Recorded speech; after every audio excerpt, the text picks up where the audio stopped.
শ্বশুর আব্বা ভালো আছেন? আব্বা ভালো আছো ভালো আছো ভালো আছি ভালো আছো ভালো আছো না আমি ভালো নেই। আবু ভালো আছেন? কি কি হয়েছে কি হয়েছে রাত দিন খালি মারে। জামু আজ মিষ্টির ব্যাগ নিয়ে নেছে ও শোনা ওই পরে সংসার করতে হলি পরে ছেলে একটু মায়ের খাইতে হয় শোনা ওটা কিছু মনে করে না আবু আপনার মেয়েরা মারি গন্তি ও যা বলে তাই শুনি। সেদিনকে হইলো কা ঘোলদারি বাজারে যাই হইলো কা চুড়ি আনি দিছি, লিপস্টিক আনি দিছি, আশকারা ভুরু পেন যা লাগে সব আইনে দিছি। সব মিথ্যে কথা বলছে, আমার কিচ্ছু দেয় না। এক 3 পিস 5 বছর ধরে পড়ি। বাড়ি যাই তো দেখছি দাঁড়া বাপের পাইকানা ফুসলা আছে দেখে না তোর ঠাপা আছে দাঁড়া আমার চিনিস তুই তোর বাপের পাই কথা বলতে হবে কেন? আব্বা বলছি ওই হেলো গা শাশুড়ি আম্মা কানে তোর শাশুড়ি আমা ওটা ওই বাজারে গিয়েছ গো আব্বু ওই যে আমরা আপনার মেয়ে আর আমি আসবো বলে আমার শাশুড়ি আম্মা গরু গোশ কিনতে গেছে। আমি জানি আমার শাশুড়ি আম্মা আপনার ছাড়া আমাদের বেশি ভালোবাসে, আমি জানি এটি।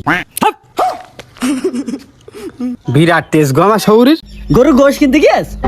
ওই চুয়াডাঙ্গায় বিউটি পার্লারে গিয়েছে তোর শাশুড়ি বিউটি পার্লারে গিয়েছে আমার শাশুড়ি হয়ে গিয়েছে বুড়ো মানুষ। তো তোমার এরা মানুষের জন্য আবার সে সাইজে বাড়াবে কেন বিউটি পার্লারে? হ্যাঁ ঠুসিটা খুলে দেখো দিদি কিসির বুড়ো তোর শাশুড়ি আর আমার দেখছো না একটা নায়ক মতো চেহারা। তাই তো দেখা যাচ্ছে চুল দাড়ি তো মনে হয় প্রতিদিন বেলায় বেলায় কালার করো। এ বাবু শোনো তোমার ওই গেট আপটা আমার কমা নেই তো আমরা এখানে দাড়ির কথা বুঝবো না আমাকে শোনো দিনি আব্বা আমি কিন্তু ওই যে হইলো গরুর হাড় হড্ডি খুব রুটি দি ভালো খাই, মানে সটকে চলে যায় গালের মধ্যে। আমি পছন্দ করেছে বাবা দাও মিষ্টির ব্যাগটা দাও আমি ওই ফেরিতে রেখে আসি যান যান যান যান যান যান যান চলে যান।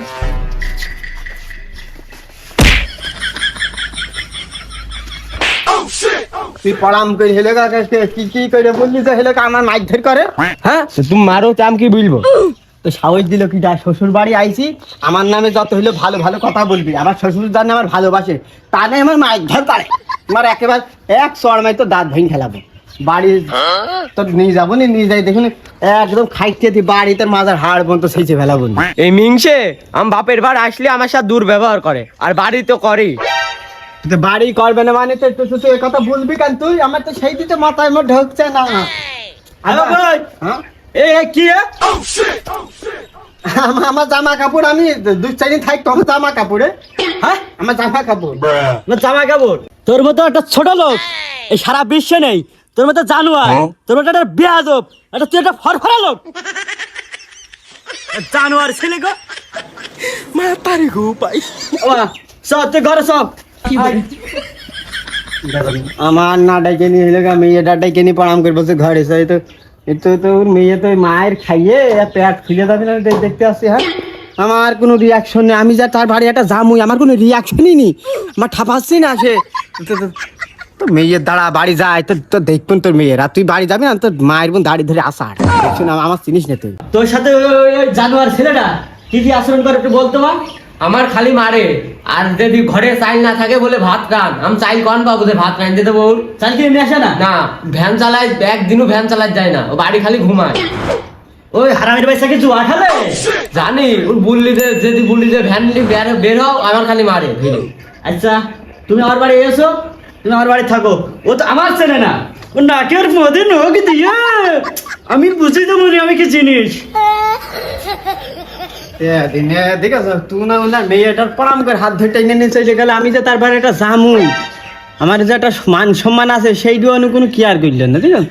এটা আসলে কি করার। আব্বা বলছি হ্যালো এটাকে এই দিন কসু চাটা এইদিন ধরেন এইদিন ধরেন আমি বুঝাচ্ছি। এটা কি হবে আব্বা ওই কসুর ডাটা আনিছি ওই কসুর ডাটা দিয়ে এই সাইজের বুঝেছেন এই সাইজের একটা ইলিশ মাছ কিনবেন একটাই যথেষ্ট 3 কেজি হবে সেরা বেটা মানে চবর হয়ে যাবে ইলিশ মাছের। ওইটা যে কচুর শাক রান্ধে শাশুড়ি আম্মা খাইয়ে দুই বাপু এলে ঘুমালাম সারাদিন আর বিকালবেলা ঘুরতে গেলাম ওই যে পার্কে মার্কে তোমার মেয়ের নি তুমি আমি শাশুড়ি আম্মা তুমি শাশুড়ি আমার নিয়ে চলে যাবো আমি তোমার মেয়ের নিয়ে চলে যাবো। হুমুদের আমার এই জামাইটা একেবারে সুন্দর গাছে ধরে পাগল তোমাদের ঝেঝরি পাগল হয়েছে এ আমার মেয়েটা যে কি কতুর হাতে দিলাম আরে যে দেখাছে এত বড় ইলিশ 3 কেজি ইলিশ তবে জানো জীবনে চকি দেখেছো আর কত করে কেজি তুমি কি জানো ইলিশ মাছ আব্বা বলছি ইলিশ মাছ চোখেই দেখি না আমরা কি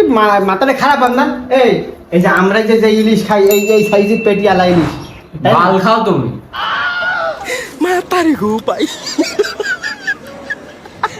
আব্বা ওই আপনার মেয়ে দেখেছেন কি বললো বলছে আরাম চাকা হাই ইলিশ মাছে এই রাম মোটা ওইটা ইলিশ নাই ওই পলিশটা সিলভার কিনে খাও তোমরা আমি বুঝিনি কি খাই পলিশটা সিলভার মাছ ওই তো আমাকে তো ইলিশ হ্যালো আব্বা ওই যে পলিশটা সিলভার ইলিশ খাও তোমরা হুম এতে ওইটা এটা খুব ভালো মাছ জানে এ মাছ ঘরে চল ঘরে ওই ওই ওই হাবাইতে ছেলের হাতে দিয়ে তোর জীবনে মনে হয় তুই আর কোনদিন ফল ফুল চোখে দেখলি নি একটা আপেল ফল একটা 100 আঙুর ফল কিছু নেই এনে দিইনি তো চল তুই ঘরে চল আমি আমি আসি দেখেন না দেখেছি যাচ্ছে বিরাটই ব্যাপার দেখছি গরুর গোশ ডাল খাসির গোশ ব্রয়লারের গোশ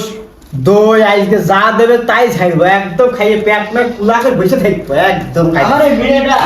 আগে এরা ফুটা কাটা খেয়ে ফেলতো আর একটু কাটা কাটা খালি পেলো না গো তোমার খাইকে আমার মেয়ে কাঁঠাল খাই জানে না কিছু খাই না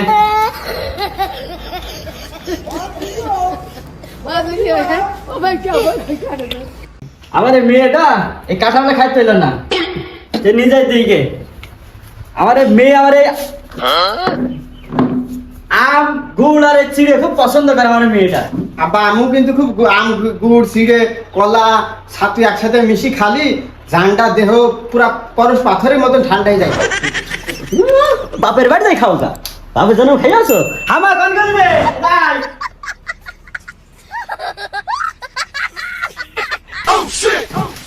এই বাড়ি আমার কোনো মান সম্মান সেই বাড়ি আমি কিসে যাবো আমার দেখছি না আমি একটা কাঁঠালে সার খাবো সেটা আমার খাইতেছে না পাম্পে ঘুরে দিয়ে চলে যাচ্ছে এদিকে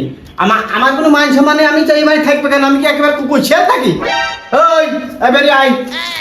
বেরিয়ে আয় চলো বাড়ি যাইতে হবে হয়ে গিয়েছে বুধা হয়ে গিয়েছে আমার কেন কেবল আসলাম বাইরে যাবো এই, বুধা হয়ে গিয়েছে আমার কিটা বাড়ি যাবে কোন বাড়ি যাবে এমতে আমার বল মেয়ের আমি নিয়ে চলে যাবো সে আমার একমাত্র বেড়া শিখে দাঁড়াও, আজকের দিনটা থাকি আজকে তোমার বাড়ি আজকের দিনটা থেকে আমি কালকে চলে যাবো নি প্রচুর টাইকেও নিয়ে নেছে আমার বাড়ি আমার বলছে যে ইলিশ মাছ কিনবো ইলিশ মাছ জীবনে কিনে খেয়ে আছো না খাইনি তো তোমার মতন আমার সাউডিটা আসুক তারপরে সে একটা ফয়সালা করবে না আমার রাখবে কি রাখবে না কোনো ফয়সালা নাই যা ফয়সালা করা থাকে আমি করবো তোমার আর আমার জামা শ্বশুর কাটা কাট সে কাটাকাটি হয়ে আজকে থাকি আব্বা আজকে থাকি আব্বা আমি কিন্তু যাবো না নে এখানে বসে থাকবো সারাদিন যেগুলো আপনার কষ্ট হবেন বলে আরে তুই তো লজ্জা ঘিরে বলে কিছু নেই রে তুই তো লজ্জা বাড়ি ছেলে নাই রে আব্বা তোমার কিন্তু আমি এখনো জামই আছি বলে এখন তোমার কিসের জামাই কার জামাই তোমার